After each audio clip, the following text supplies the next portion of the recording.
This is Jacob Sumter for EDEL 443. This is my science notebook presentation.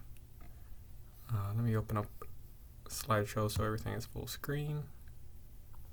And I'll just do a quick walkthrough of the science notebook that I compiled over the semester.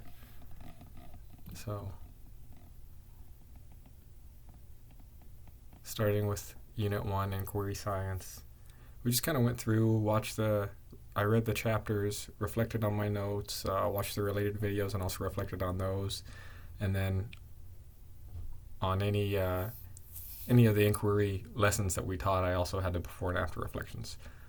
Each chapter I started with a table of contents, so included the page numbers and hyperlinks on everything. So anything that's underlined in red has a hyperlink that's will take you to either that relevant page or that relevant video. I just kind of at the beginning of the semester, I knew that this was going to be a semester-long project.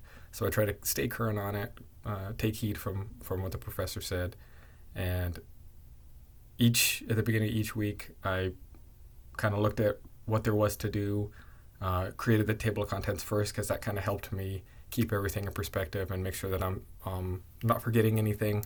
There was a couple of things that fell through the cracks, but just kind of talking back and forth with the professor helped quite a bit with that. I'll just kind of briefly go through, but throughout my responses are on the left side of the page, and my reflections on the right side. There are a couple of pages that are single page, and it's a combination of response and reflection. But for the most part, it's the differentiation of left side is your response, or was my response, right side was my reflections. On my chapter notes, I wrote them.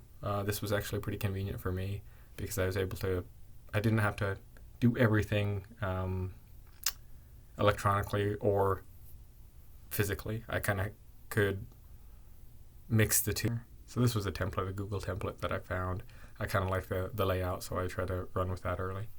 Occasionally I embedded a video to make it easier to find, to track back to. All right, so Unit 8 is the final unit that didn't have its own submission as far as I understand anyway, so I'll kind of go through that quickly. My table of contents, the neuroscience AI in the future video, station rotation, reteach and enrich videos, exit ticket videos, chapter 12 notes, and then the reflection on the entire thing. So each one again is hyperlinked, so if I need to find the video, I have access to it, quick access. Same thing with the station rotation video. And throughout my science notebook, that's a feature that I added. Enrich and reteach, exit tickets. Again, response on the left side, reflection on the right. My chapter 12 notes.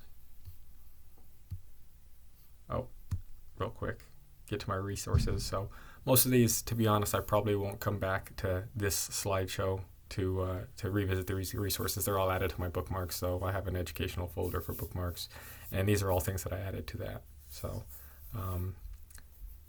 kind of going through my written reflection. The practice of differentiating my response from my reflection was something that was relatively new to me. I didn't really have a differentiation in my notes before.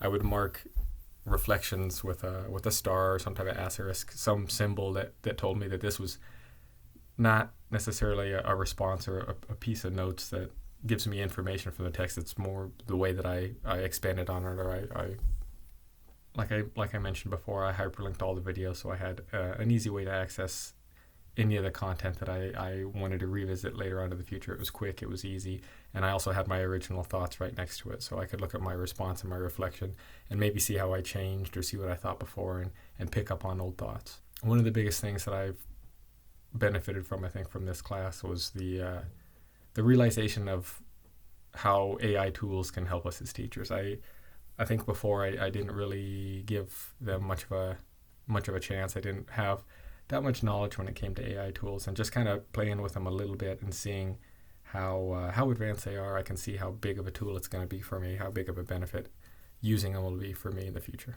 I think that as the semester went on, the science notebook kind of became formulaic. I kind of At the beginning of every week, I would start a new section of the science notebook, lay out the table of contents, and then just kind of go from there. I don't know how much my thinking changed, but I definitely kind of had a different approach as time went forward. I kind of knew what to expect, knew the points that I had to hit on. The only thing that was kind of frustrating to me, and it's summer courses that require quite a bit of effort and time, and so I didn't fall behind, but I didn't really have as much time to reflect as I would have liked. Not as many sketches or drawings or diagrams or models or anything like that showed my thinking that I would probably do otherwise. As a whole, though, I definitely grew from the experience. I think that I feel more confident teaching science in the future, and I think that a lot of the tools that I learned and a lot of things that I was exposed to through this course are going to help me